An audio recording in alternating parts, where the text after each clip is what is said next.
It was during my time in high school when I was doom scrolling through YouTube until a certain video got my attention, and that one video has forever molded around my opinion on the concept of indie animation, the Hazbin Hotel animated pilot. Created by VivziePop in 2019, this well-animated musical video based on a fictional and cartoonish variation of Hell instantly became famous for its character design, setting, and some of the characters themselves. However, though, after around 6 years of waiting for a continuation, I feel like the newest installment is rather flawed. The animation, in my opinion, isn't as good, and everything felt a little more still and restrained, unlike the previous work. And don't even get me started on the... sorry guys, I had the wrong visuals on the screen. What followed was an insane view count. Hazbin Hotel became one of the most popular and influential indie animation media on the internet. For better or worse. Shake my hand in character. And as a Christian, I'm able to see fictional work as fictional work. To me, I don't see this show as anything different from shows like Digital Circus or Gaslight District. I see properties like Hazbin Hotel and Hell of a Boss as just sources of entertainment, especially when the message is trying to say that some of the worst people who feel like it's too late can still find salvation. I won't be buying any of the merch though. Pentagram in this house is a no-no. I don't think you can see stuff like this and think that genuine passion wasn't put into this IP. The thing is, though, I think the pilot is the best version of the story. I think the character design had a bit more charm to it than what we currently have. The animation feels very free of strings and is able to add some bounce to its movement, and the line work was very pleasing to look at. But the art style in the actual show is more vibrant and solid, and that doesn't always make it better. I believe the pilot had a unique style to it that made it feel a lot more engaging, and while what we have now is good, this animation does look really amazing compared to the biggest disappointment in 2025. However, this video is an opinion piece, and my criticism of the art style isn't a big deal to me. Moreover to why I'm making this video is the point that I think Season 2 is leagues better than the first season so far. With only 6 episodes out by the time I wrote this, by far has me more interested with the writing and character interaction. It's probably because there isn't as much swearing as the first by a good portion.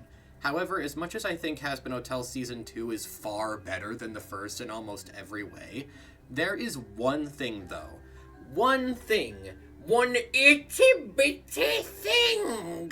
That if you saw the thumbnail and the title, it's obvious enough to what this is about. In this video, I want to take a moment to admire one of the coolest fictional characters on the internet and how he was soiled by the direction taken with him. If you enjoy this video, please click like and or subscribe as I wish to try and reach 40k by the end of the year. Good afternoon everyone, my name is Surya Luzal. Let's start the broadcast.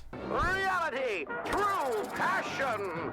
After all, the world is a stage, and the stage is a world of entertainment. In the pilot, and also the show kinda, the main protagonist Charlie is a character who represents the best of good intentions without necessarily thinking through everything properly. She has a great heart, but when challenged, she doesn't seem to have a good way to counter that. She tries to promote her hotel to the populace as the mission is meant to have all visitors redeem themselves, to where they can go up to heaven. You know, there is a better show about characters who want to go up to heaven that is way funnier in its use of swearing, but I digress. After the horribly failed attempt to promote the project, Charlie starts to lose faith in herself, until she hears a sudden knock on the door. The music shifts to a high-pitched static as the knocking is accompanied by a disturbing echo. After a moment of loud atmosphere, she opens the door to find a tall figure with closed eyes that open up and shine bright red. Charlie then tells her friend Vaggie out of concern that the radio demon is at the door. Despite being advised not to let him in, Charlie gives him a chance to speak for himself. Hey? Alastor, pleasure to be meeting you, sweetheart. Quite a pleasure. I saw your fiasco in the picture show, and I just couldn't resist. What a performance! I haven't been that entertained since the stock market crash of 1929. So many orphans. Introducing Alastor, the radio demon. Throughout his runtime, he comes off as a charismatic performer with just a few skeletons in his closet. Dear, if I wanted to hurt anyone here, I would have done so already. No, I am here because I want to help. Say what now? Hello? Is this thing on? Testing? Testing? Well, I heard you loud and clear. His constant winning smile, his facial expressions, his voice of a 1900s radio mixed in with his dialogue was a unique design of a character that caught many viewers off guard. He boomed with originality along with a menacing underbelly. He's the kind of character you would only want to be around on a good day, because otherwise, you might not make it out of the room you two were in alive. He has a Bill Cipher-style handshake where he prefers to settle things by making a deal. And those deals are ones you really shouldn't be making. A deal with him would be the equivalent of making a deal with the devil. He is a man of his word, but he always has the most sinister of intentions behind them. He expresses the fact that he is at the hotel to help Charlie and her group, even though he doesn't believe in Charlie's cause to help sinners rehabilitate themselves. When asked why he wishes to help her, Alastor responds with, Why does anyone do anything? Absolute boredom! My work became mundane, lacking focus, aimless. I've come to crave a new form of entertainment. Consider it an investment in ongoing entertainment for myself. He explains his work became boring and lacked any recent inspiration. It's also for personal enjoyment. I want to watch the scum of the world struggle to climb up the hill of betterment. Only to repeatedly trip and tumble down to the fiery pit of failure. It becomes obvious that he is only here for himself and to satisfy his need of feeding off hopelessness and despair. What makes him terrifying is that he seems to be a powerful character that hasn't seemed like he's familiar with any kind of competition. Vaki tells us that he manifested and toppled down overlords that have ruled for countless years. Whenever he does take a victim, he doesn't just kill them. He records their screams and broadcasts them across town as an example to the public. He is utterly horrifying as not only a character, but also as an antagonist that requires a ton of build-up so that he can manipulate the main cast for his entertainment, and whatever grand plan he could be building up alongside the story. Whenever he is opposed with any kind of opposition, he doesn't seem frustrated or concerned. He treats anything that tries to oppose him with overwhelming confidence, and that same smile he always wears on his face. I also love the fact that he doesn't swear, unlike the other characters, because he seems to have a bit of class and old-school presentation, to where swearing wouldn't really be a good choice for him specifically, as whenever people cuss towards him, he brushes it off and replies with a humorous remark with actual words at play. Are you shitting me? No, I don't think so. The only time we see an example of the strength he wields is when his song was interrupted by Sir Pentious and his machine. Alastor had to just do nothing but carelessly wave his hand around, and his device was reduced to ash, while instantly switching back to his regular self. Well, I'm starved. Who wants some jambalaya? Alastor in this pilot is registered as an overpowered force that doesn't just put on a performance to manipulate people, but he has some sick, twisted pleasure to it. He shows zero signs of weakness and makes it very clear that you wouldn't want to make him remotely annoyed in the first place. He seems to be a master of manipulation, while also making it seem like a big stage fiasco. He cares for presentation. He cares for not expressing struggle. He cares for doing something just because it piques his interest. Alastor the radio demon from the pilot is by far an absolutely thrilling character with an amazing design, personality, and self-purpose. One who definitely deserves all the fan songs and artwork made in his name. For 6 years, he went down as one of media's greatest fictional antagonists, and we were all very excited to see how he would be moving forward in the actual series. Vivzy Pop and the directors did a wonderful job with this character. So now let's see how they screwed him up.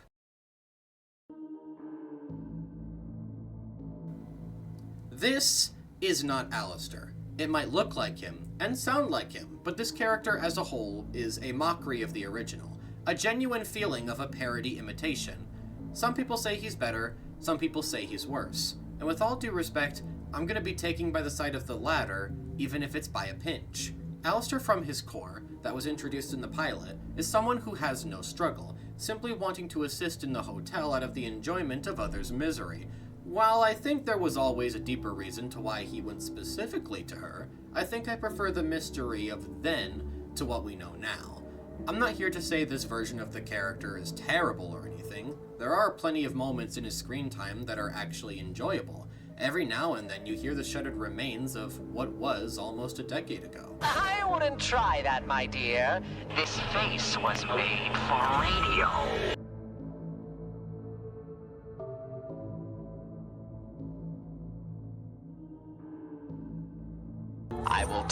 your soul apart and broadcast your screams for every other disrespectful wretch who dares to question me.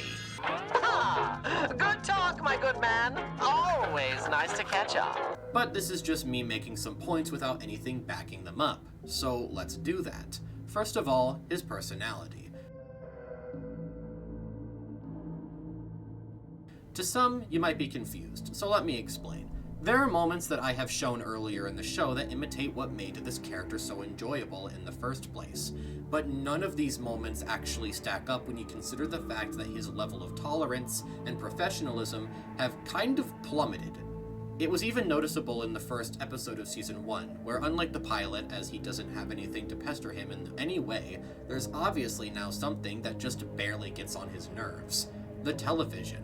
Seeing this form of media as inferior to the broadcasts of radio, and while that is a valid opinion for the literal radio demon to have, something seems off. You can clearly see on his face in multiple shots that television doesn't just act as a slight annoyance, it straight up gets on his nerves. You can see that when he has to deal with this kind of tech, for not even a day, he already seems to be getting a bit mad and makes a deal to never work with it again, already hitting the limit of some kind of terrible tolerance. The all-powerful overlord who seems to have no weakness is already established to have a weakness in the first episode.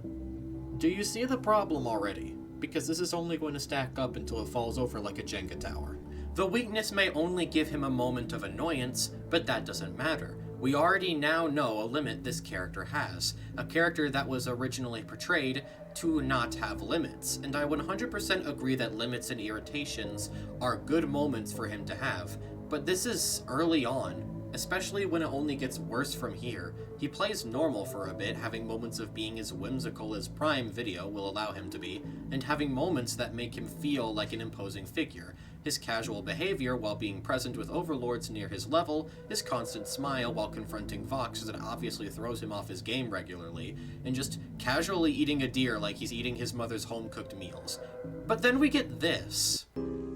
Welcome, Hell's Sovereign Overlords. Alastor? Yes, I know. I've been absent some time. I'm sure you've all been wondering. Not really, but welcome back in any case. It is explained that Alastor had a reason to be gone from the populace for quite some time, and while he seems as confident as ever when he opens up his podcast ready for an invitation from Joe Rogan... You're the guy that thinks people should be able to do whatever. You're a free market guy, that's right? What I just said. So if you're a free market guy, why wouldn't you be in support of something? Whether it's the most beneficial or equally beneficial, but you're not necessarily because you're denying. But because right now of a chemical compound. Hold on, face. When Alastor expresses how important he thinks he is with Camilla and the others in the meeting, Camilla just brushes him aside.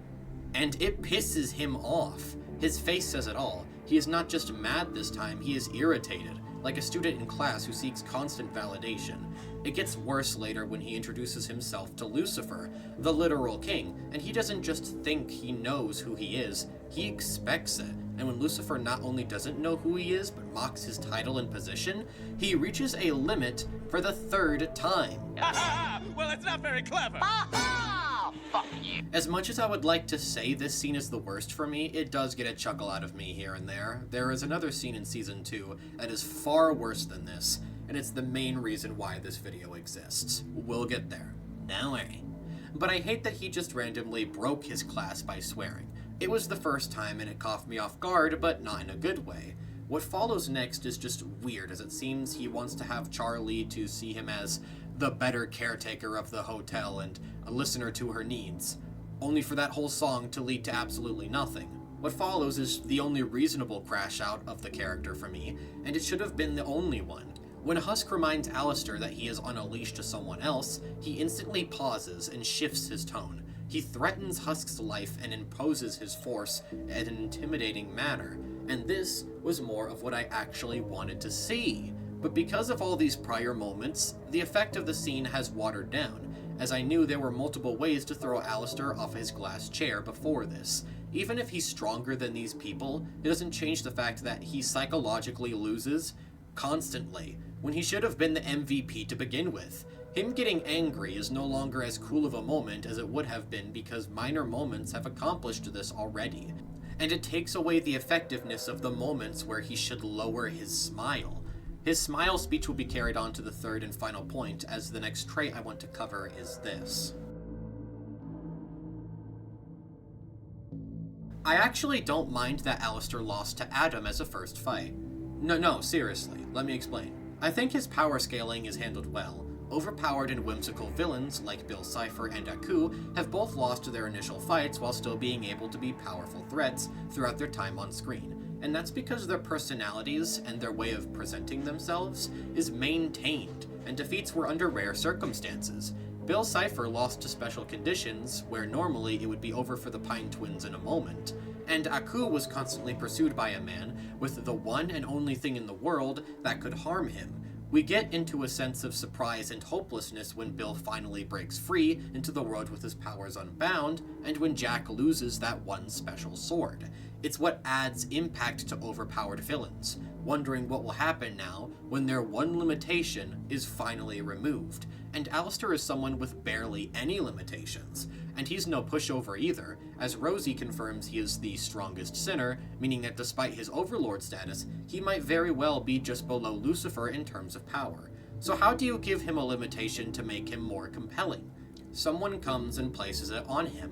Adam is an archangel. Him placing a nerf on Alastor due to his overconfidence is a great way to force him into a path of buildup. But again, this scene would be better if these other annoyances he expressed weren't present. This should have been the one time in the season where the character was challenged in any sense. So I think this part of the character was handled well, but it's weakened due to previous moments of already having his tail pulled. Metaphorically, of course. And let me be the one to tell the world that Alastor does not have a tail! Oh, that's gonna piss some people off.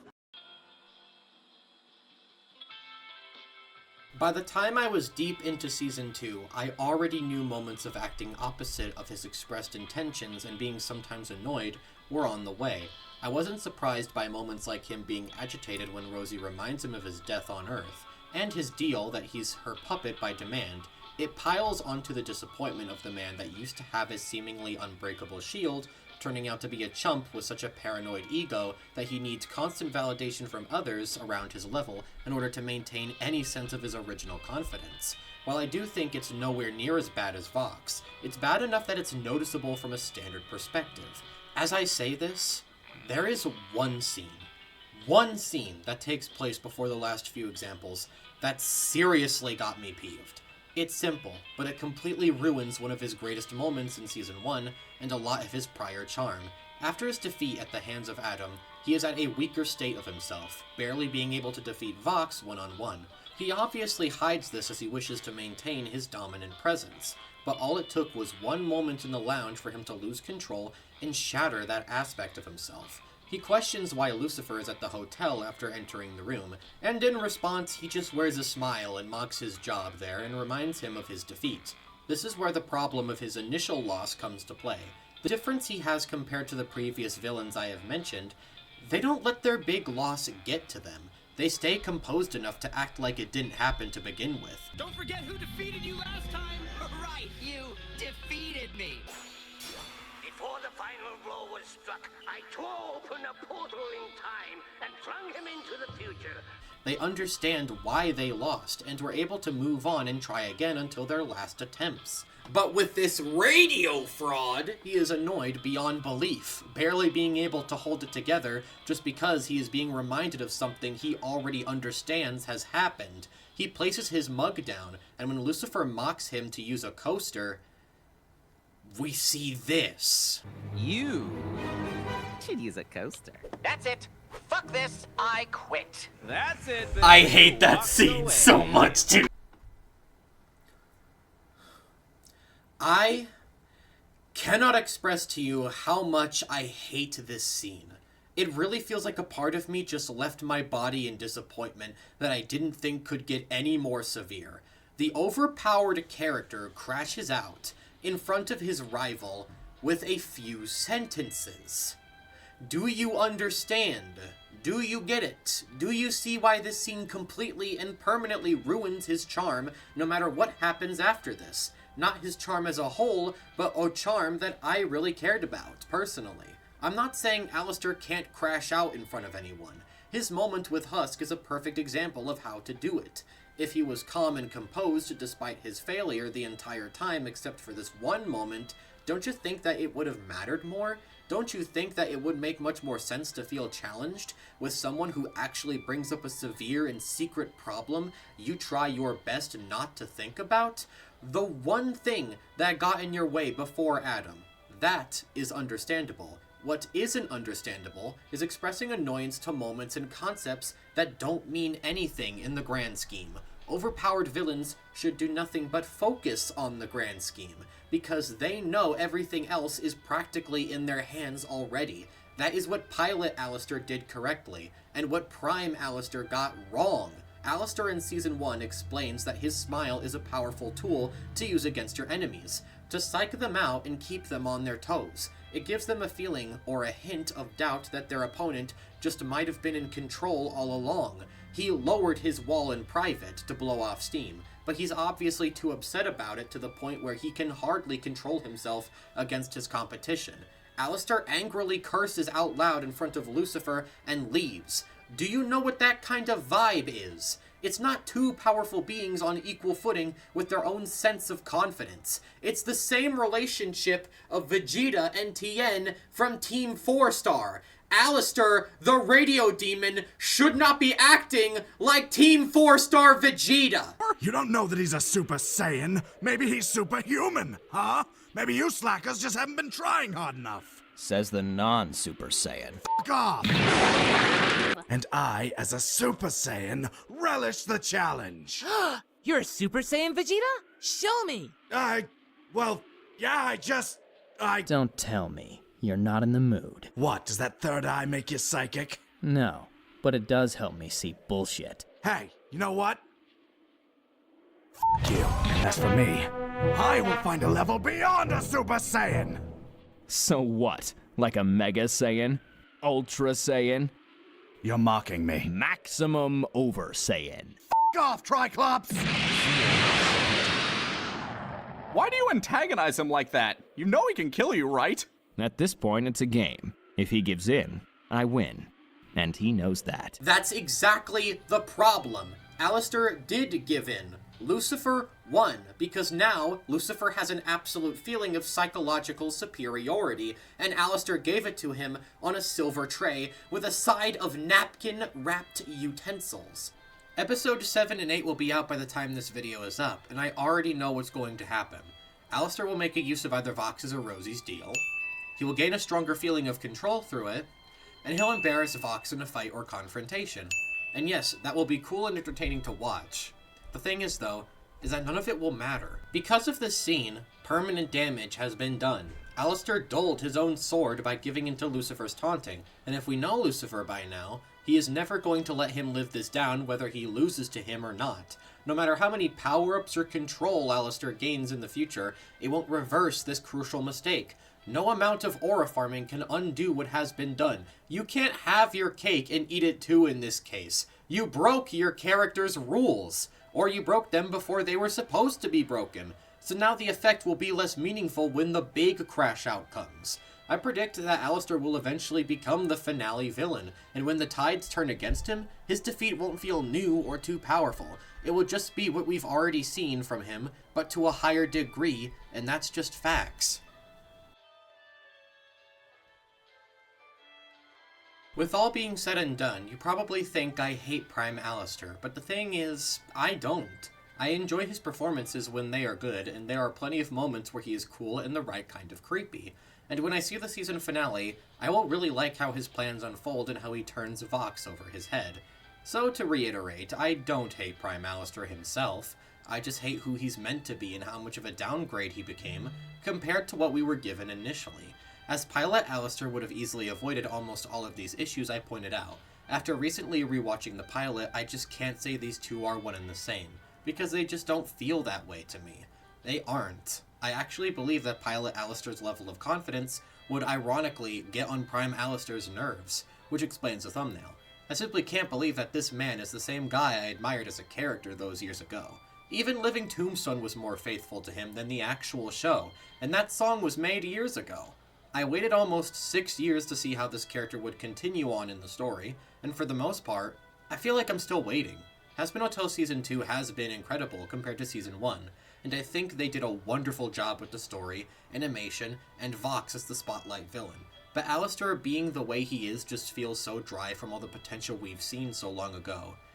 He now just feels like a cool character still, just slightly like a character that is there so people would watch the show, rather than the absolute pleasure he could have been, and he would be the one thing I would change about the show if I were given the choice. At the time of recording this, and after watching the finale, Hazbin Hotel gets a whopping 7 out of 10. You did good overall, guys. You did good. Thank you so much for watching. Do you agree with the opinions I have stated here? Do you disagree? Let me know, as I would love to hear your thoughts. I am in fact someone who reads and hearts comments. I know, crazy, right? I've been Sir Yaluzal, and I'll see you in the next essay or animatic. Take care now. Love y'all.